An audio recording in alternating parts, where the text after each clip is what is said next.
साहिद साहब, ये दिवाली की तकरीब थी और गुफ्तगू हो रही थी भारतीय वज़ीर-ए-आज़म से, और अपनी गुफ्तगू में उन्होंने कहा है, भारतीय वज़ीर-ए-आज़म को बता दिया है कि पाकिस्तान से जंग नहीं होनी चाहिए। क्या कहेंगे इस पे आप?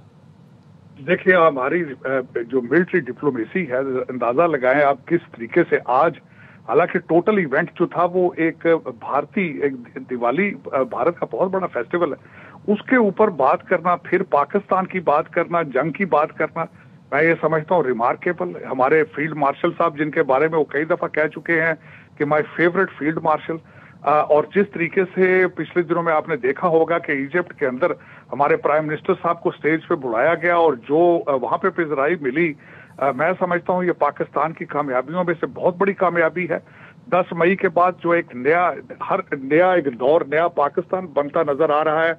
और जिस तरीके से आज भी हमारे फील्ड मार्शल साहब ने क्रिप्टो करेंसी और दूसरे चिप्स के बारे में बात की, विजन 2030, विजन 2040, G10 और G20 की बातें, आज मैं समझता हूं कि आज एम्बेसडर साहब भी वहां खड़े थे, सारा डायस्पोरा खड़ा था, काश पटेल खड़े थे वहां पे, हरमीत ढिल्लों खड़ी थी, इन सबके सामने दिवाली की मुबारकबादें, लेकिन साथ पाकिस्तान के साथ दोस्ती और पाकिस्तान के साथ जो उनके रिलेशनशिप है, इनका जिक्र करना रिमार्केबल।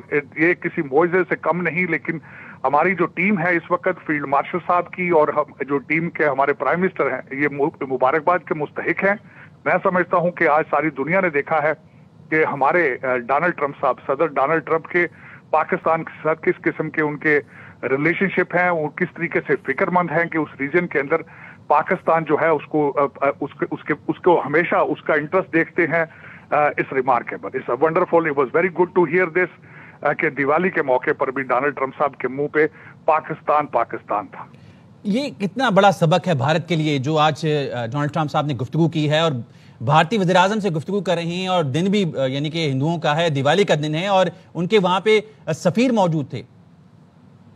मैं समझता हूँ आज, ना सिर्फ आज बल्कि आज से थोड़े दिन पहले जब भारतीय सफीर के सामने जब उन्होंने बताया है कि तैयारे 6 की बजाय 7 उन्होंने कर दिए, तो आप देख ही सकते हैं कि किस किस्म के रिलेशनशिप हैं पाकिस्तान के साथ और कितने फिक्रमंद है पाकिस्तान के फ्यूचर और जंग के हवाले से। और आपने पता है, अगले दिन किसी ने क्वेश्चन किया प्रेसिडेंट ट्रंप से कि वो तेल लेना बंद नहीं कर रहे रशिया से, तो उन्होंने कहा टैरिफ फिर मैं मजीद बढ़ा दूंगा।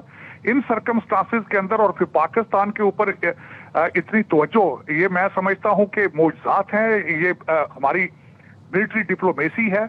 यहाँ ये जरूर अर्ज करना चाहूंगा कि पिछले दिनों में यहाँ पे एक जो एनालिस्ट हैं, उन्होंने कहा था कि डोनाल्ड ट्रंप साहब विनर्स और दलेर लोगों की कदर करते हैं।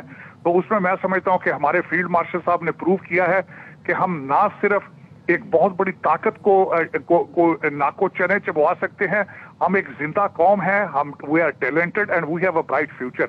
तो मैं समझता हूं कि ये नई तारीख रकम की गई है, फ्यूचर पाकिस्तान का है। उस रीजन के अंदर ना सिर्फ अमेरिका बल्कि चाइना के साथ भी रिलेशनशिप को बैलेंस किए हुए हैं। आपने देखा होगा कि किस तरीके से 3 जंगें बड़े शॉर्ट पीरियड में, ईरान को जवाब दिया गया, फिर भारत को जवाब दिया गया, फिर अफगानिस्तान को। मैं समझता हूं बल्कि अफगानिस्तान की जंग भी भारत की जंग थी।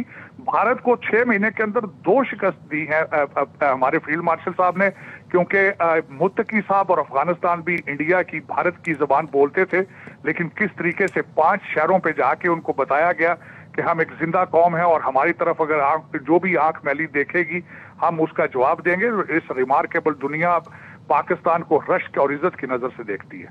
ठीक है साहिद साहब, साथ ही रहिएगा। इस वक्त हमें ज्वाइन किया है ब्रिगेडियर रिटायर्ड हारिस नवाज साहब ने। ब्रिगेडियर साहब, अमरीकी सदर ट्रंप की व्हाइट हाउस में दिवाली की तकरीब में गुफ्तगू, और उन्होंने कहा कि भारतीय वज़ीर-ए-आज़म को मैंने बता दिया है पाकिस्तान से जंग नहीं होनी चाहिए।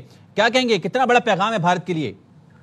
देखिए, भारत के लिए शर्म का मुकाम है, इसलिए शर्म का मुकाम है कि आप किस बात की बोस्टिंग कर रहे हैं, क्या प्रोवोकेशन कर रहे हैं, क्या थ्रेट कर रहे हैं, क्या आपकी जो कैपेबिलिटी है नहीं, आपकी हिम्मत है नहीं।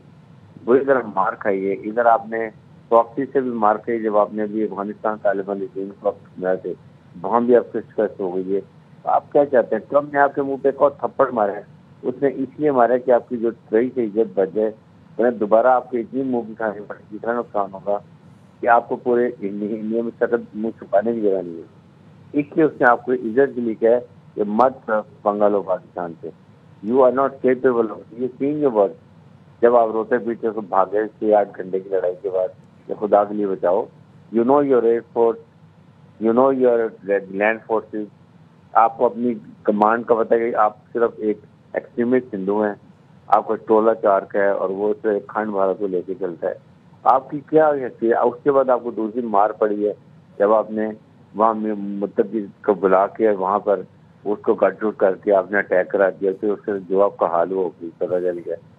उसके बाद मुआहदा भी हो गया, उन्होंने भी, अफगानियों ने भी, अफगान तालिबान ने भी आपको थप्पड़ मार दिया। उन्होंने कहा जी मुझे दिखाएंगे नहीं, क्या बात है कि आपको दिखाने की जरूरत नहीं है। ये आपकी वैली हाथ का मार करते हैं, हाथों से मिल जाते हैं, ग्लोबल टेररिज्म में पकड़े जाते हैं, कनाडा में, अमेरिका में, फिर उसके बाद बरतानिया में, ऑस्ट्रेलिया में।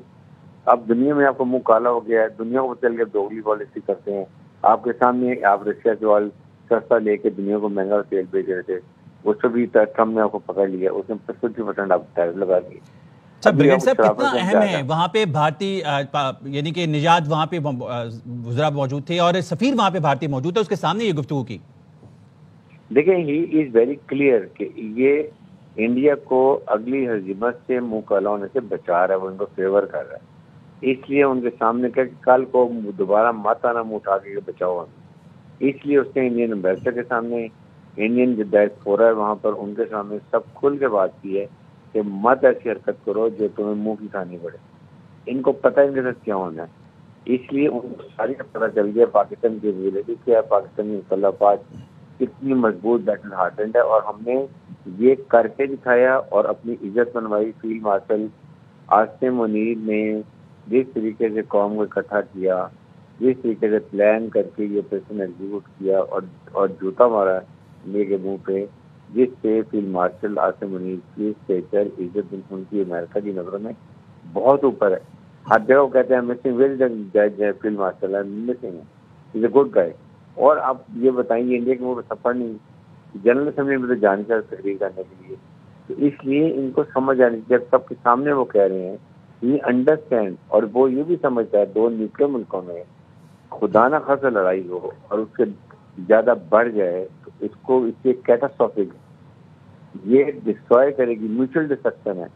इनको ये भी समझ नहीं आती है। इतने गैर जिम्मेदार है कि स्टेट ड्रामा करके एक अपने वो फॉल्स फ्लैग ऑपरेशन करके अपने हमसाया न्यूक्लियर बोर्ड पर अटैक कर दिया। इमेजिन करें, एक झूठा प्रोपेगेंडा करके सिर्फ बिहार का इलेक्शन जीतने के लिए। देखिए ये बड़ी बात, आप तो मेरे ख्याल में मेंटालिटी वही है ना, चाहे वहां पे फलाने की गुजरात से चाहे भेजते थे, चाहे वाले की सोच ही यही है, लड़ाई झगड़ा छोटी छोटी नॉट लड़ाई, दो न्यूक्लियर में लड़ाई होगी, दुनिया तबाह हो जाएगी। They don't understand. हम समझते हैं हमने बहुत जिम्मेदारी मेच्योरिटी का मुजाहरा किया, दुनिया को बता दी कि हम बहुत जिम्मेदार हैं मुस्लिम मुल्क, हम लड़ाई नहीं चाहते, लेकिन लड़ाई करोगे तो फिर ऐसा दिखाएंगे, आंखें निकालेंगे, याद करेंगे।